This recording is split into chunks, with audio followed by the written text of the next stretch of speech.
नमस्कार दोस्तों। तो आज हम लोग जो है चर्चा करने वाले हैं फर्स्ट ग्रेड फर्स्ट पेपर में सामान्य विज्ञान के प्रश्नों के एनालिसिस के ऊपर। इससे पहले भी हम लोग सामान्य विज्ञान के जितने भी क्वेश्चंस डिस्कस किए थे उन पर अच्छा रिस्पांस मिला। तो आज 17 जुलाई 2016 के फर्स्ट ग्रेड फर्स्ट पेपर में आए हुए विज्ञान के 7 महत्वपूर्ण प्रश्नों के ऊपर हम लोग चर्चा करने वाले हैं।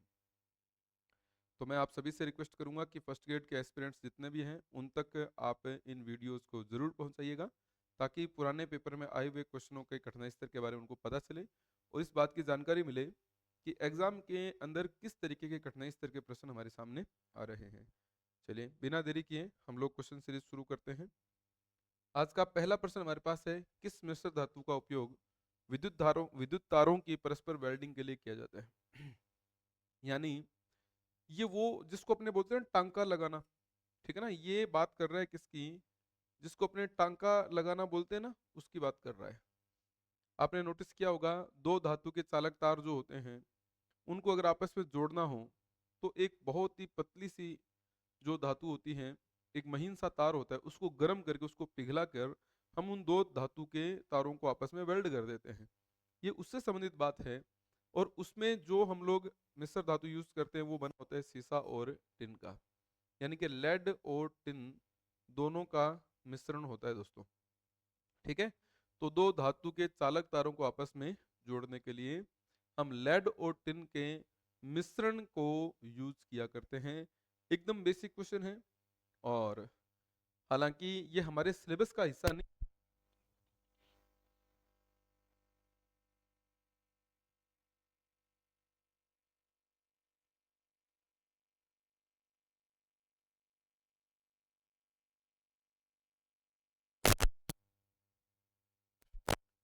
कब से आवाज नहीं आ रही? दोबारा करें।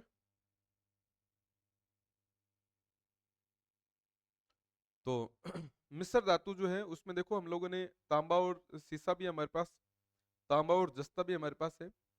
और जब आप तांबा और जस्ता जो है इनका नाम लेते हैं तो आपके पास जो मिश्र धातु आती है वो आती है पीतल। ठीक है ना। आप यहाँ पर पीतल जो मिश्र धातु है आप इसकी जो है बात किया करते हैं दोस्तों। ठीक है। तो यहाँ इस कठिनाई स्तर के हिसाब से बेसिक क्वेश्चन था, हालांकि सिलेबस का हिस्सा नहीं था ये प्रश्न हमारे, फिर भी बना पेपर में। साबुन में सह उत्पाद क्या है आपको ये बताना है। जब आप साबुनीकरण अभिक्रिया पढ़ते हैं ना तो उसमें को प्रोडक्ट यानी कि सह उत्पाद के रूप में हम लोग दो तीन यौगिक जो है उनके बारे में पढ़ा करते हैं।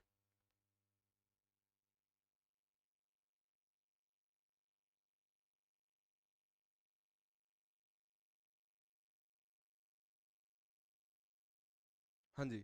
तो यहाँ साबुन में सह उत्पाद जो है वो कौन कौन से हो सकते हैं, तो मैं यहाँ पर आपको तीन बातें बता रहा हूँ और फिर इन ऑप्शंस के अकॉर्डिंग मैं आपसे बात करूंगा।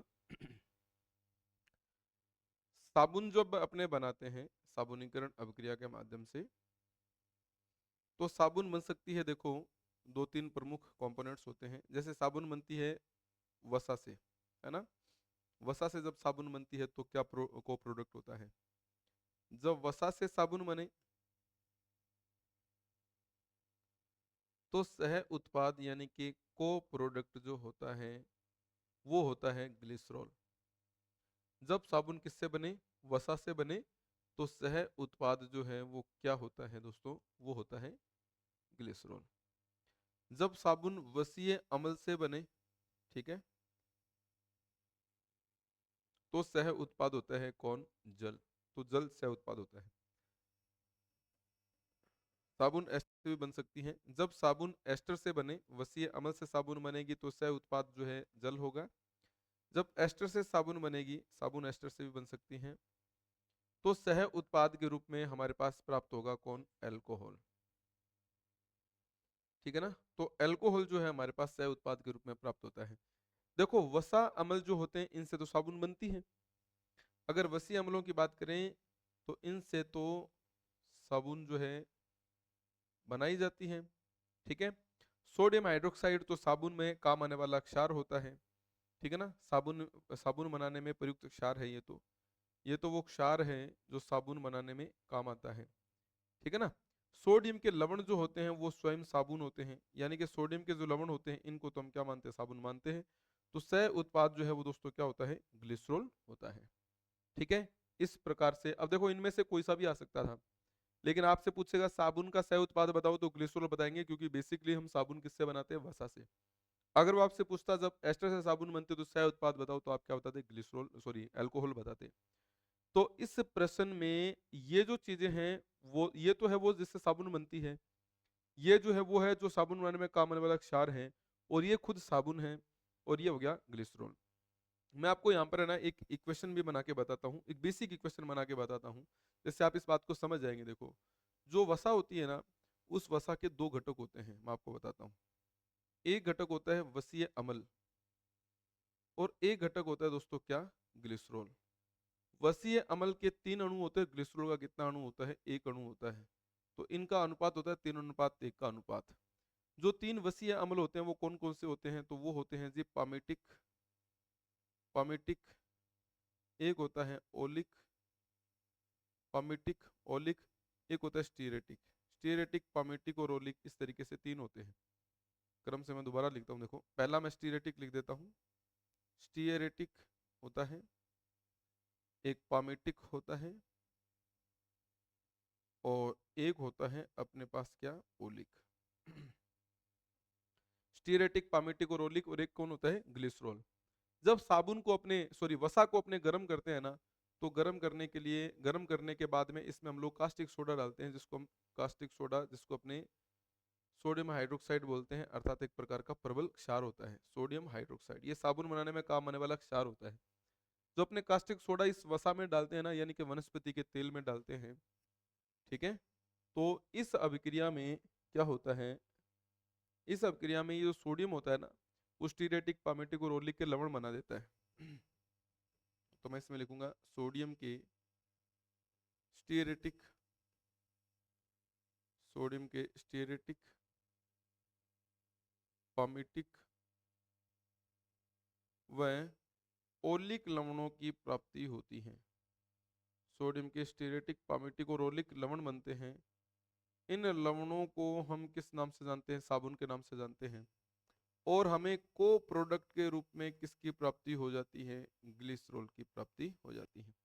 को प्रोडक्ट हमारे पास क्या हो जाता है, ग्लिसरॉल। तो ग्लिसरॉल हो जाता है सह उत्पाद, और सोडियम के स्टीरेटिक, पामेटिक और ओलिक लवण जो होते हैं उनको अपने क्या बोलते हैं, साबुन बोलते हैं। ठीक है ना, तो ये तो आ जाते हैं साबुन बनाने में, ग्लिसरॉल सह उत्पाद बन जाता है। कास्टिक सोडा जो है साबुन की अभिक्रिया में काम आने वाला क्षार हो जाता है। एक जेली जैसा पदार्थ प्राप्त होता है, दैट इज ग्लिसरॉल, और इसका यूज अपने पारदर्शी साबुन बनाने में किया जाता है, जैसे पियर्स होती है, इसका यूज अपने पारदर्शी साबुन बनाने में करते हैं। ठीक है ना, बाकी हम लोग जब साबुनीकरण अभिक्रिया पर्टिकुलर पढ़ते हैं ना, तो उसमें क्या होते हैं, साबुन का निर्माण कई घटकों से हो सकता है। ये वसा से साबुन है, वसीय अम्ल से भी साबुन बनती है, एस्टर से भी साबुन बनती है। तो को प्रोडक्ट जो है चेंज हो जाता है। अभी हमारे पास जो को प्रोडक्ट है दैट इज ग्लिसरॉल, और 10वीं क्लास के गठन स्तर का प्रश्न था, और हम लोग यहाँ पर ग्लिसरॉल को क्लैरिफाई कर सकते हैं और आगे बढ़ सकते हैं। अगला क्वेश्चन आपके सामने, जीन अभियांत्रिकी का संबंध किससे है। तो आपको मैं एक चीज बता दूं, आपके सामने देखो शब्द क्या है, जीन। ये जीन जो शब्द है ना, ये बना है जेनेटिक्स से दोस्तों, जेनेटिक्स से शब्द बना है। जेनेटिक्स का मतलब है आनुवंशिकी से, आनुवंशिकी से इसका जो है संबंध है। अगर हम जीन की बात करें तो ये डीएनए का अंश भी हम इसको मान सकते हैं, डीएनए का अंश हम इसको मान सकते हैं। और अगर हम डीएनए की बात करें दोस्तों, तो डीएनए का फुल फॉर्म होता है क्या, डीऑक्सी राइबोज न्यूक्लिक अम्ल। डीऑक्सी राइबोज न्यूक्लिक अम्ल। प्रकृति के सभी जीवों में डीएनए ही आनुवंशिक पदार्थ होता है। हालांकि कुछ पादप वायरस और रेट्रो वायरस में आरएनए भी आनुवंशिक पदार्थ होता है, लेकिन बोलते हैं तो हम ऐसा बोलते हैं, प्रकृति के सभी जीवों में डीएनए ही आनुवंशिक पदार्थ होता है। ठीक है ना, और उस डीएनए का अंश जो है वो क्या होता है, जीन। तो डीएनए क्या एक प्रकार का न्यूक्लिक अम्ल है, तो आप देख लो यहाँ पर न्यूक्लिक अम्ल कहाँ है। कार्बोहाइड्रेट के परिवर्तन कोई लेना देना नहीं है, कार्बनिक अम्ल नो, न्यूक्लिक अम्ल बिल्कुल, न्यूक्लिक अम्ल से संबंधित बात चल रही है, तो आप 3 नंबर ऑप्शन के साथ इसको हल करेंगे। लिपिड के परिवर्तन से नहीं, आपको पता है ना जीन का संबंध किससे है, डीएनए से। डीएनए न्यूक्लिक अम्ल है, तो आपका 3 नंबर ऑप्शन ऑटोमेटिक क्लियर हो जाएगा।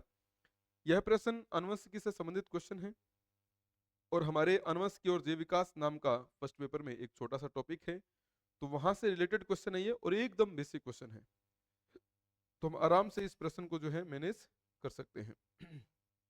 अगला क्वेश्चन, एक मोर सांप खाता है जो पादपों पर पनप रहे कीटों का भक्षण करता है, मोर कौन है? चलिए इस पर अपने बात करते हैं। एक मोर सांप को खाता है जो पादपों पर पनप रहे कीटों का भक्षण करता है, तो यहाँ पर ये पूछ रहा है कि मोर कौन है। चलो इस पर अपने बात करते हैं। देखो सबसे पहले इसने बोला मोर सांप को खाता है, तो कहने के मतलब हम एक बार सांप लिख लेते हैं और ये कन्फर्म है कि सांप के बाद में कौन आएगा? मोर आएगा। फिर वो कह रहा है कि जो पादपों पर पनप रहे कीटों का भक्षण करता है, माने पहले आ गया कौन? पादप, और पादप पर कौन आगे? कीट आगे। ठीक है ना, एक मोर सांप खाता है जो पादपों पर पनप रहे कीटों का भक्षण करता है, तो कीट जो है ना उसके बाद में यहाँ पर कौन आ गया? सांप आ गया। हालांकि कीट के बाद में क्या आना चाहिए था? मेंढक आना चाहिए था, मेंढक के बाद में सांप, और सांप के बाद में मोर आना चाहिए था, है ना। लेकिन क्योंकि इस प्रश्न में सिर्फ इतनी ही बातें दी हुई है, तो हम इतनी ही बात पे आगे बढ़ लेंगे। ठीक है ना, सिर्फ इतनी ही बात पर अपने आगे कवर कर लेंगे इसको। तो सबसे पहले पादप, पादप तो है अपना उत्पादक, है ना। दूसरा कीट जो है वो है प्राथमिक उपभोक्ता, ये हमारे लिए प्राथमिक उपभोक्ता की श्रेणी में शामिल हो जाएगा। ठीक है, और सांप है हमारे पास क्या? द्वितीयक उपभोक्ता, सेकेंडरी कंज्यूमर है ये, हमारा द्वितीयक उपभोक्ता है। ठीक है जी। और मोर जो है वो हमारा यहाँ पर जो है वो कौन सा है इस सीरीज के अकॉर्डिंग? तृतीयक उपभोक्ता है या टॉप कंज्यूमर है ये। ठीक है भाई, तो हमें यहाँ पर ये देखना है कि प्राथमिक उपभोक्ता, तो आप देख लो प्राथमिक उपभोक्ता तो कौन है? कीट है। तो प्राथमिक उपभोक्ता तो आ जाएगा हमारे पास कौन है? कीट। फिर ये कह रहे हैं आपके पास प्राथमिक अपघटक, अपघटक का लेना देना नहीं है यहाँ। अपघटक तो कौन होते हैं? सूक्ष्म जीव होते हैं, जैसे कवक और, जैसे कवक और जीवाणु वो होते हैं, तो ये तो हो ही नहीं सकता। अंतिम अपघटक, तो बात तो वही आ गई, सूक्ष्म जीव जैसे कवक और ये जो जीवाणु होते हैं वही अपघटक की श्रेणी में आते हैं। जैसे कवक की मैं बात कर सकता हूँ, ठीक है ना, या फिर मैं जीवाणु जो है उनकी बात कर सकता हूँ, ये अपघटक के रूप में काम करते हैं। ठीक है ना, तो इस क्षेत्र में तो फिर हम लोग अपघटकों की बात ही नहीं कर सकते। खाद्य स्तूप का शीर्ष तो बिल्कुल ये इस सीरीज में सबसे टॉप पर है, तो हम ऑप्शन नंबर 4 जो है इसके ऊपर जो है क्लिक करेंगे। नॉर्मली अगर इस क्वेश्चन को, अगर नॉर्मली इस क्वेश्चन को जो है मैं आपके सामने डिस्कस करके बताऊं, तो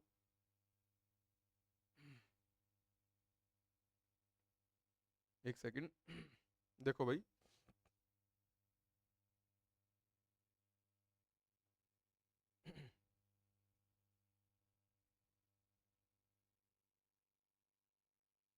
अगर हम नॉर्मली इस प्रश्न के ऊपर बात करेंगे, अच्छा पूरा नहीं होगा, एक सेकंड।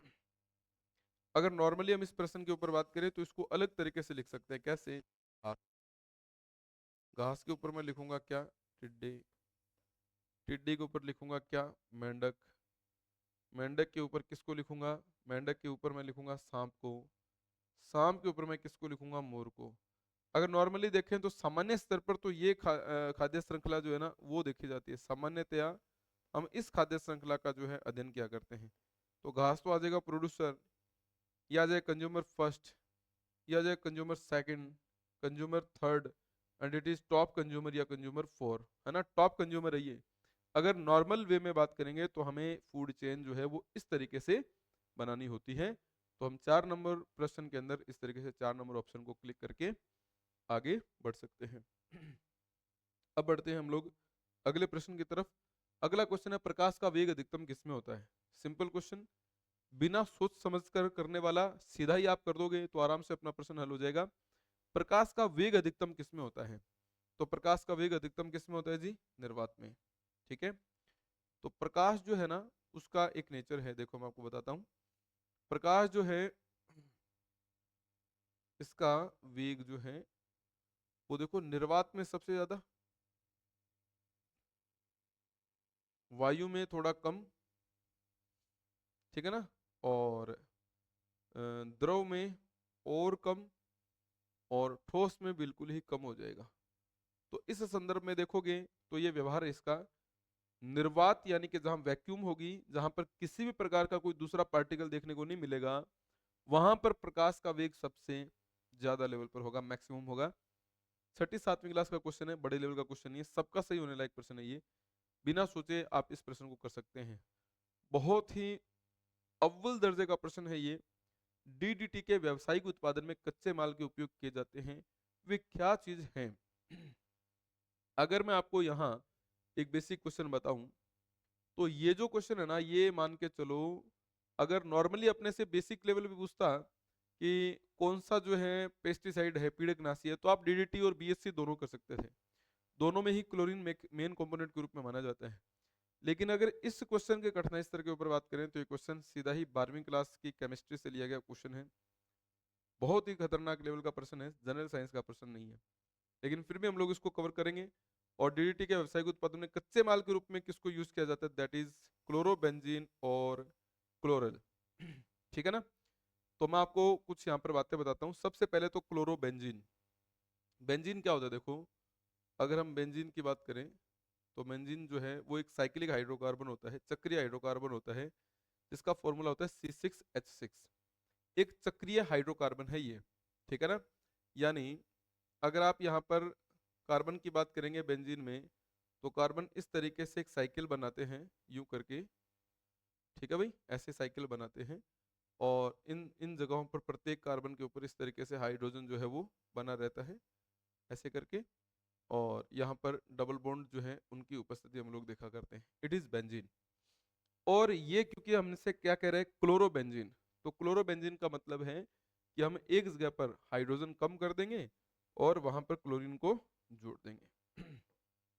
जैसे मान लो यहाँ पर एक जगह पर जो है हाइड्रोजन कम हो जाए और यहाँ पर कौन जुड़ जाए? Chlorine, then it is chlorobenzene. इस प्रकार का जो कंपाउंड होता है ना, उसको अपने क्या बोलते हैं? क्लोरोबेंजीन अपने बोलते हैं। ठीक है, ये क्लोरोबेंजीन है। देखो, क्लोरो और ये कौन आ गया? बेंजीन। तो मैंने बोल दिया क्लोरोबेंजीन। तो क्लोरोबेंजीन है और दूसरा है क्लोरल, तो हम वहां तक जाएंगे। अच्छा, इस रूप को जो है ना हम लोग इस तरीके से भी लिख सकते हैं, क्योंकि ये तो चलो मैंने फॉर्मूला लिखा, लेकिन फॉर्मूला न लिखकर हम लोग इस तरीके से भी बेंजीन जो है उसको लिख सकते हैं दोस्तों, ठीक है ना? और ऐसे बॉन्डिंग अपने को बनानी है, तो हम लोग बॉन्डिंग इस तरीके से जो है बना सकते हैं। और इस जगह पर हम लोग क्या कर देंगे? क्लोरीन को जोड़ देंगे। जैसे यहाँ पर क्लोरीन लिखेंगे तो हम बोल देंगे कि ये क्लोरोबेंजीन है। सिंपल बात है। तो क्लोरोबेंजीन के साथ दूसरा घटक कौन है? क्लोरल। तो क्लोरल क्या चीज है, मैं आपको वो भी बता देता हूँ। ये तो आ गया क्लोरोबेंजीन। ठीक है, तो क्लोरोबेंजीन जो कि ये है, वह क्लोरल। अब ये जो क्लोरल होता है ये क्या चीज होती है, तो मैं आपको ये भी बता देता हूँ। देखो, एक कार्बन है, उसके इस तरफ 3 क्लोरीन है, एक कार्बन और है, उसके साथ डबल बॉन्ड के साथ ऑक्सीजन जुड़ा हुआ है और एक यहाँ पर जुड़ा हुआ है हाइड्रोजन। It is chloral. इसको हम लोग है ना क्लोरल बोलते हैं। ये क्लोरल होता है, ठीक है? तो क्लोरोबेंजीन और क्लोरल जब आपस में जुड़ते हैं, तो इनके आपस में संयोजन से किसकी प्राप्ति होती है? हमारे डीडीटी पाउडर की प्राप्ति होती है, ठीक है? तो ये जो मैंने लिखा है ना, इसको हम लोग बनाने की कोशिश करते हैं। देखो कैसे बनेगा, ये फॉर्मेशन कैसे बनेगी, डीडीटी निर्माण कैसे होता है, मैं आपको थोड़ा ये बताता हूँ। सबसे पहले हमें बनाना है क्लोरल, तो मैं क्लोरल लिख लेता हूँ इस तरीके से। ये 3 क्लोरीन आ जाएंगे यहाँ ऐसे। यहाँ कार्बन आएगा, डबल बॉन्ड इस तरफ आ जाएगा और ऑक्सीजन के साथ, और यहाँ पर आ जाएगा हाइड्रोजन। कार्बन की चारों संयोजकताएं पूरी हो चुकी हैं और इनके साथ कौन जुड़ जाएगा? क्लोरोबेंजीन जुड़ जाएगा। तो क्लोरोबेंजीन को मैं लिख देता हूँ कुछ इस तरीके से, जैसे ये एक बेंजीन है मेरे पास, ये बेंजीन है मेरे पास, और यहाँ पर आ गया क्लोरीन, ठीक है?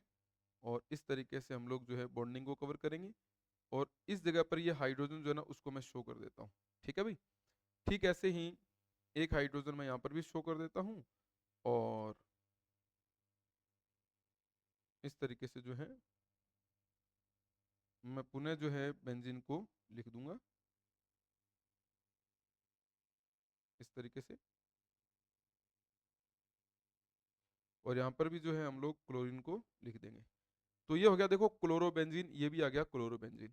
तो दो क्लोरोबेंजीन जब आपस में इस तरीके से क्लोरल से जुड़ते हैं और ये आपस में रिएक्ट करते हैं in the presence of sulphuric acid, जब सल्फ्यूरिक अम्ल की उपस्थिति में इन सबके बीच में अभिक्रिया होती है, तो ये जो है ना हाइड्रोजन, ये हाइड्रोजन और ये ऑक्सीजन, ये इतनी चीजें मिलकर क्या बना लेती है, जल बना लेती हैं। यानी यहाँ पर तो बन जाएगा हमारे पास क्या, जल का निर्माण हो जाएगा। ठीक है भाई, और ये जल बन जाएगा, और जो पीछे बचा है ना, ये आपस में क्या हो जाएगा, एक दूसरे के साथ जुड़ जाएगा। ठीक है, तो ये जो बेंजीन है ये भी जुड़ जाएंगे आपस में, और इनके साथ इसका भी जो फॉर्मेशन है वो भी कवर हो जाएगा। ठीक है भाई, तो हमारे पास किसकी प्राप्ति हमें हो जाएगी, डीडीटी जो है पाउडर, उसकी हमारे पास प्राप्ति हो जाएगी। ठीक है, तो कैसे होगा वो मैं आपको वो भी बता देता हूँ। अब ये चीज तो हमें एज इट इज लिखनी है, ठीक है ना, ये एज इट इज हमें चीज यहाँ से उठाकर सीधी ही लिख देनी है। जैसे एक कार्बन है मेरे पास, और इस तरीके से हमारे पास कौन आ गया, क्लोरीन आ गया, ऐसे करके, और ये दूसरा कार्बन हमारे पास आ गया, ये वाला कार्बन, इसको हमने यहाँ पर रखा। ठीक है भाई, और एक यहाँ पर हाइड्रोजन है हमारे पास, तो मैं इस तरीके से हाइड्रोजन को यहाँ पर लिख देता हूँ। अब इस कार्बन की कितनी वैलेंसी बाकी है, दो वैलेंसी बाकी है, और जो दो वैलेंसी बाकी है उनके साथ कौन जुड़ जाएगा, ये क्लोरोबेंजीन जुड़ जाएगा, इधर भी क्लोरोबेंजीन जुड़ जाएगा। इस तरीके से क्लोरोबेंजीन जो है वो जुड़ जाएगा। ठीक है भाई, यूं करके क्लोरोबेंजीन जुड़ जाएगा, और ये बॉन्डिंग इसके साथ कंप्लीट हो जाएगी, और ये आ जाएगा यहाँ पर क्लोरोबेंजीन, और एक इस तरफ जो है ये भी बेंजीन जो है वो जुड़ जाएगा, और यहाँ पर आ जाएगा क्लोरीन, लाइक दिस। ठीक है, अब देखो ये जो फॉर्मेशन बना है ना, इसको अपने डीडीटी बोलते हैं, डी डी टी अपने इसको बोलते हैं। इस प्रश्न का कठिनाई सर सच में काफी टाइट कंडीशन का क्वेश्चन था ये, तो अगर हमें याद है तो हम डायरेक्ट कर सकते हैं, अन्यथा नहीं होगा। अब मैं डीडीटी का पूरा नाम आपको समझाता हूँ, देखो गौर कीजिएगा, D for die chloro, di chloro. अगर आप गौर करेंगे तो देखो कि ये देखो दो बार क्लोरीन है ना, दो बार क्लोरीन है, तो दो बार है तो दो को हम बोलते हैं डाई, कौन है क्लोरीन, तो हम बोलेंगे क्लोरो। फिर देखो ये जो चीज है ना, इनको बोलते हैं फिनाइल, ठीक है ना, तो हम बोलेंगे डाई क्लोरो, डाई फिनाइल। ये जो चीज है ना, ये बेंजीन का जो एक प्रकार का समूह हमारे पास प्राप्त हुआ, इस समूह को हम बोलते हैं फिनाइल। ठीक है भाई, डाई क्लोरो, डाई फिनाइल।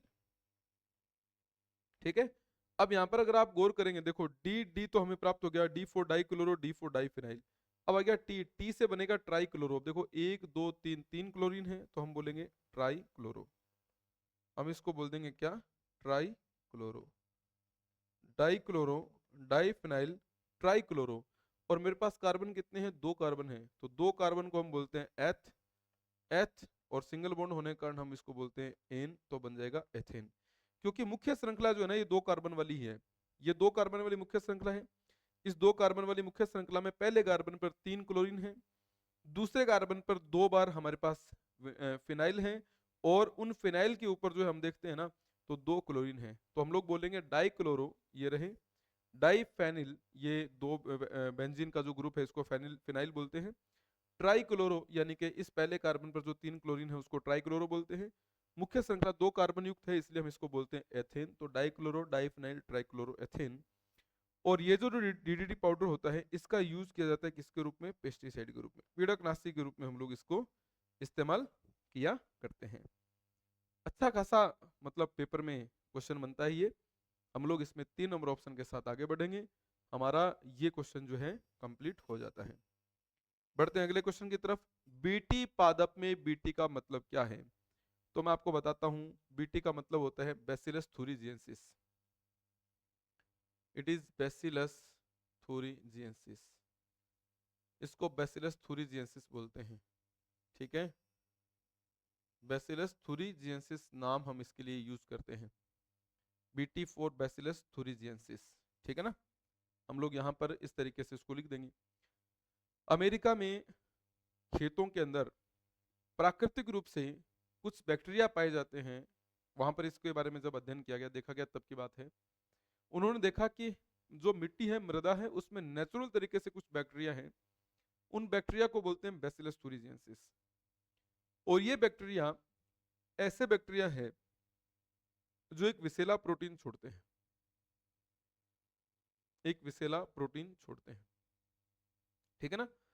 और ये विषैला प्रोटीन एक विशेष प्रकार की जीन के कारण निकलता है जिसको अपने बोलते हैं क्राइजीन। क्राइजीन नाम की एक जीन होती है, उस जीन से एक विषैला प्रोटीन छोड़ते हैं। ये विषैला प्रोटीन जो है पादप के पत्तियों में चला जाता है। पत्तियों में जब चला जाता है तो उसको खाने वाली जो कैटरपिलर होती है उसके बॉडी में जैसे ये विषैला प्रोटीन जाता है वो कैटरपिलर वहीं पर नष्ट हो जाती है, क्योंकि उसका पाचन तंत्र संक्रमित हो जाता है या प्रभावित हो जाता है, नष्ट हो जाता है। और इस तरीके से उस कैटरपिलर का, उस सुंडी का नियंत्रण हो जाता है, कंट्रोल हो जाता है। तो बीटी का पूरा नाम क्या है? बैसिलस thuringiensis, जो कि एक प्रकार का नेचुरल बैक्टीरिया है। इसके अंदर एक विशेष प्रकार की क्राइजीन होती है जो विषैला प्रोटीन छोड़ती है, और ये विषैला प्रोटीन पादप की पत्तियों में पाए जाते हैं। और पत्तियां जो है उनसे भोजन प्राप्त करने वाले जो कैटरपिलर होते हैं, यानी कि जो लार्वा होते हैं, उन कैटरपिलर के बॉडी में जैसे ये चला जाता है वो कैटरपिलर क्या हो जाती है? नष्ट हो जाती है। और हम इस तकनीक को यूज करते हैं किसके अंदर? कपास के अंदर। नाम पड़ गया बीटी कपास, बीटी कॉटन। हालांकि बीटी का यूज जो है कॉटन के अंदर भी किया जाता है, बीटी का यूज बैंगन में भी किया जा सकता था, किया जाता था। बीटी का यूज जो है मक्का में भी किया जाता था, लेकिन क्योंकि वो हमारे खाद्यान्न थे इसलिए हम लोगों ने उसमें से बीटी को हटाया, और वर्तमान में केवल कॉटन के अंदर ही हम बीटी जो है उसकी ग्रोथ कर रहे हैं, प्रोग्रेस कर रहे हैं, और हमारा लगातार वो सक्सेस जो है थ्योरी वो प्रचलित भी है, और हम उसके ऊपर लगातार काम करते जा रहे हैं। तो दोस्तों इस तरीके से हमारे 7 question 2016 first grade first paper की भर्ती परीक्षा में आए हुए महत्वपूर्ण प्रश्नों के ऊपर हमारा आज का क्लास जो है उसका एनालिसिस रहा। मुझे उम्मीद है कि ये जो क्लासेस का जो क्वेश्चन सॉल्यूशन है वो आपके लिए बहुत ही ज़्यादा बढ़िया और बहुत ही लाभदायक और बहुत ही अच्छा रहा होगा। मैं चाहूँगा कि फर्स्ट ग्रेड फर्स्ट पेपर की या फर्स्ट ग्रेड की तैयारी करने वाली तमाम व्याख्याता भर्ती परीक्षाओं के विद्यार्थियों तक इस वीडियो के लिंक को आप भेजिए, ताकि वो पुराने भर्ती परीक्षा में आए हुए प्रश्नों के ऊपर जो है चर्चा कर सके, उनके ऊपर एक एनालिसिस बढ़िया तरीके से उसका हो सके, उसका माइंडसेट क्लियर हो सके और उसका लाभ हो सके। तो आज के इस लाइव सेशन में, इस वीडियो में हम इतनी ही बात करेंगे। मिलेंगे एक और नई वीडियो में और नए क्वेश्चन सीरीज के साथ। तब तक के लिए आप सभी को बहुत बहुत शुभकामनाएं, बहुत बहुत धन्यवाद आप सबका। All the best for all of you.